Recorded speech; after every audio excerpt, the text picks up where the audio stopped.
اعوذ باللہ من الشیطان الرجیم بسم اللہ الرحمن الرحیم۔ عزیز طلباء السلام علیکم ورحمۃ اللہ وبرکاتہ۔ آج ہم موضوعاتی مطالعہ کے 5ویں سبق، جس کا عنوان ہے طہارت اور جسمانی صفائی، اس کا پہلا تفصیلی سوال کریں گے۔ تو چلیں شروع کرتے ہیں۔ سوال اس کا ہے پہلا، قرآن و حدیث کی روشنی میں طہارت پر ایک مختصر نوٹ لکھیں۔ عزیز طلباء، آپ نے اس کو مختصر نہیں لینا ہے بلکہ پوری تفصیل کے ساتھ ہی اس کو لکھنا ہے۔ ہیڈنگ کے ساتھ میں نے کوشچن لکھ دیا ہے، اس کی میں وضاحت کر دیتا ہوں تو آپ اچھے طریقے سے اس کی سماعت کریں۔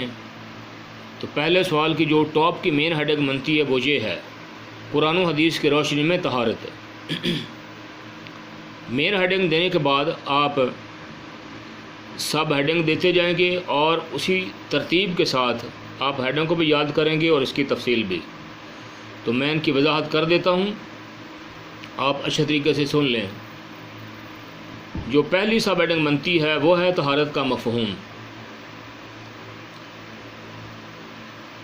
طہارت کے لغوی معنی صفائی اور پاکیزگی کے ہیں، اور طہارت سے مراد ظاہری اور باطنی صفائی، یعنی جسمانی اور روحانی صفائی دونوں مراد ہیں،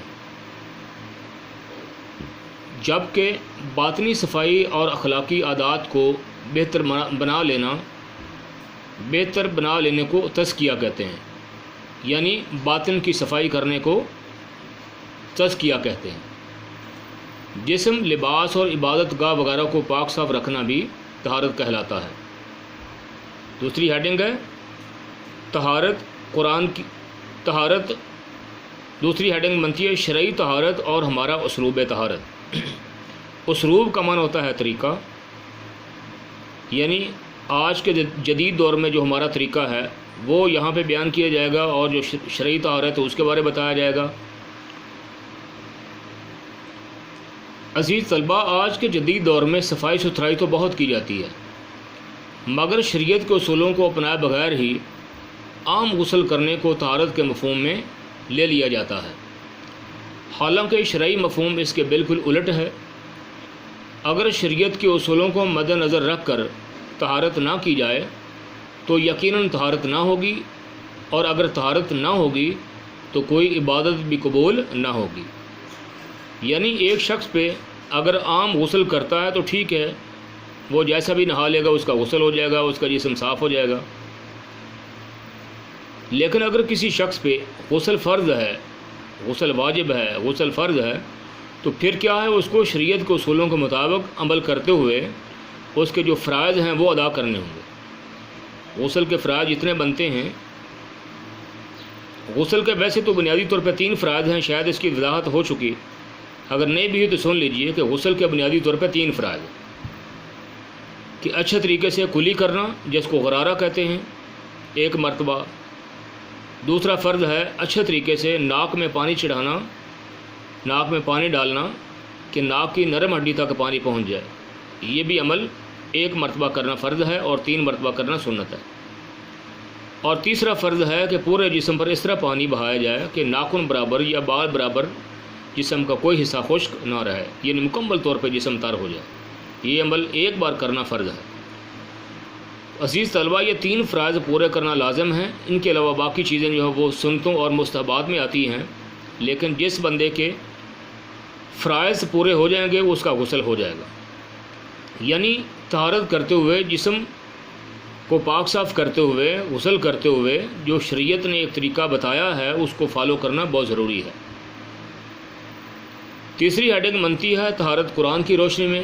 عزیز طلباء، قرآن مجید کے اندر نبی پاک صلی اللہ علیہ وسلم کو اللہ تعالیٰ نے کئی مقامات پہ طہارت کے بارے میں جو ہے وہ واضح حکم ارشاد فرمائے ہیں، جیسا کہ آپ نے پڑھ بھی لیا کہ سورۃ المدثر کی آیت نمبر 4 اور 5 میں اللہ تعالیٰ فرماتا ہے وَثِيَابَكَ فَطَهِّرْ وَالرُّجْزَ فَاهْجُرْ، اور اپنے کپڑوں کو پاک رکھ اور ناپاکی سے دور رہ۔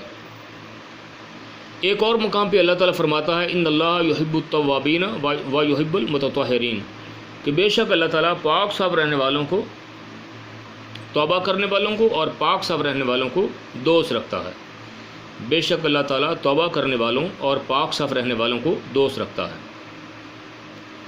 تو پتہ چلا دونوں آیات سے کہ اللہ تعالیٰ نے بہت زیادہ تاکید فرمائی ہے طہارت کے حوالے سے، لہذا اس حوالے سے کوئی جو ہے وہ کوتاہی نہیں کرنی چاہیے۔ چوتھی ہیڈنگ ہے طہارت حدیث کی روشنی میں، تو نبی پاک صلی اللہ علیہ وسلم نے بھی طہارت پر بہت زیادہ توجہ دی ہے۔ آپ صلی اللہ علیہ وسلم خود بھی بہت زیادہ پاک صاف رہا کرتے تھے، اور صحابہ کرام کو اور مسلمانوں کو بھی آپ نے بہت زیادہ تاکید فرمائی ہے، جیسا کہ آپ نے ایک حدیث پہلے یاد بھی کر لی، سن بھی لی، کہ آپ نے فرمایا الطہور و شطر الایمان، طہارت و پاکیزگی ایمان کا حصہ ہے۔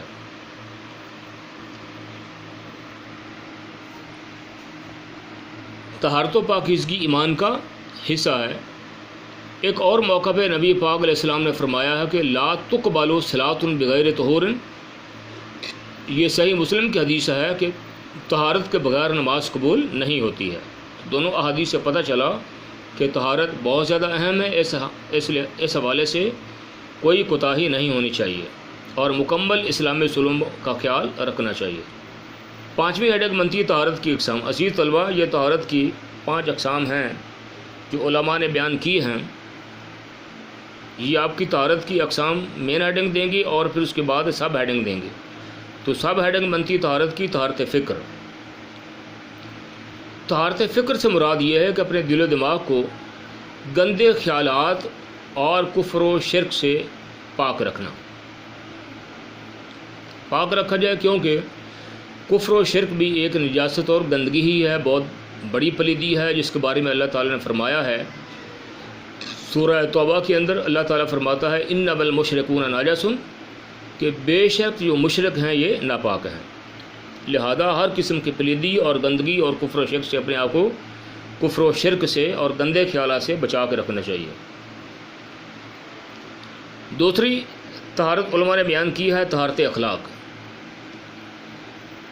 اس سے مراد ان ناپسندیدہ اور برے اخلاق و عادات سے اپنے آپ کو روکنا ہے کہ جن سے اسلام نے دور رہنے کی تاکید فرمائی ہے اور جن کو ایک اچھا مہذب معاشرہ بھی پسند نہیں کرتا ہے، جیسے جھوٹ، چوری، دھوکہ، فراڈ، غیبت، چغلی، گالی گلوچ وغیرہ۔ ان سے اپنے آپ کو بچانا ہے اور اچھے اخلاق کو اپنانا ہے، کیونکہ اچھا اخلاق ایمان مکمل کرنے کی علامت ہے، جیسا کہ نبی پاک علیہ السلام نے فرمایا کہ ان اکمل المؤمنین ایمانا احسنهم خلقا۔ آپ یہ حدیث مبارکہ 9 کے اندر پڑھ چکے ہیں کہ حضور صلی اللہ علیہ وسلم فرمایا ہے کہ مومنوں میں سے بے شک کامل ترین ایمان والا وہ ہے کہ جس کا اخلاق سب سے اچھا ہے، لہذا ہمیں اخلاق پر بہت زیادہ توجہ دینی چاہیے، اچھی عادات اور اچھے اخلاق کو اپنانا چاہیے اور برے اخلاق اور بری عادات کو چھوڑ دینا چاہیے۔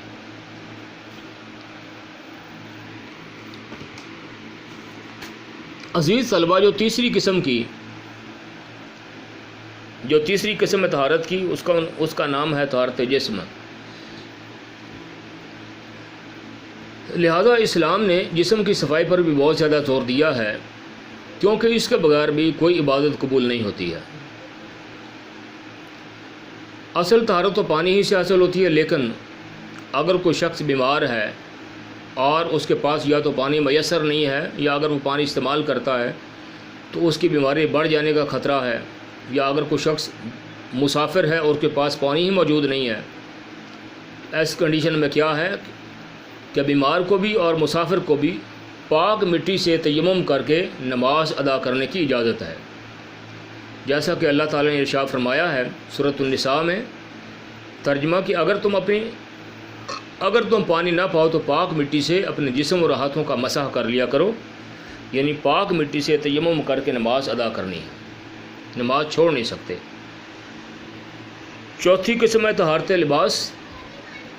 جسم کے ساتھ ساتھ کپڑوں کا پاک صاف رکھنا بھی انتہائی ضروری ہے، کیونکہ کسی بھی عبادت کی قبولیت کا دار و مدار مکمل طہارت پر ہی ہوتا ہے۔ اللہ تعالیٰ نے اپنے محبوب صلی اللہ علیہ وسلم کو مخاطب کرتے ہوئے ارشاد فرمایا ہے، جیسا کہ آپ نے پہلے پڑھ بھی لیا، وَثِيَابَكَ فَطَهِّرْ وَالرُّجْزَ فَاهْجُرْ، سورۃ المدثر کی آیت نمبر 4 اور 5، جس کا ترجمہ آپ نے پڑھ لیا کہ اے محبوب صلی اللہ علیہ وسلم اپنے کپڑوں کو پاک رکھ اور ناپاکی سے دور رہ۔ پانچویں جو قسم ہے طہارت کی وہ ہے طہارت مکان۔ اور اس سے مراد یہ ہے کہ اپنی رہائش، اپنے ارد گرد کے ماحول اور خاص طور پر اپنی نماز پڑھنے کی جگہ کو پاک صاف رکھنا انتہائی ضروری ہے۔ اسی طریقے سے اپنے محلے، گاؤں اور ملک کی صفائی کا اہتمام کرنا بھی بہت ضروری ہے، کیونکہ اللہ تعالیٰ کے ارشاد ہے، جیسا کہ میں نے پہلے بھی آپ کو سنایا، ان اللہ یحب التوابین و یحب المتطہرین، کہ بے شک اللہ تعالیٰ توبہ کرنے والوں اور پاک صاف رہنے والوں کو پسند کرتا ہے، پاک صاف رہنے والوں کو دوست رکھتا ہے۔ عزیز طلبہ، یہ طہارت کی اقسام 5 تھی جو میں نے بیان کر دیں۔ میں نے مکمل تفصیل کے ساتھ آپ کے سامنے اس سوال کی وضاحت کر دی ہے۔ اس کو بار بار سن کے اچھے طریقے سے یاد کریں، اور اس کو مختصر نہیں لینا ہے بلکہ مکمل تفصیل ہی سے یاد کرنا ہے، یعنی مکمل تقریباً یہ 9-10 ہیڈنگ بن گئی ہیں، تو مکمل تفصیل کے ساتھ اس کو یاد کرنا ہے۔ آپ نے پوری ہیڈنگ اچھے طریقے سے یاد کریں، اور اس کا مفہوم جو ہے وہ سارا بار بار سن کے اچھے طریقے سے یاد کریں۔ امید کرتا ہوں آپ کو سمجھ آ چکی ہوگی۔ یاد کیجیے اچھے طریقے سے، وما علیہ الا البلاغ المبین۔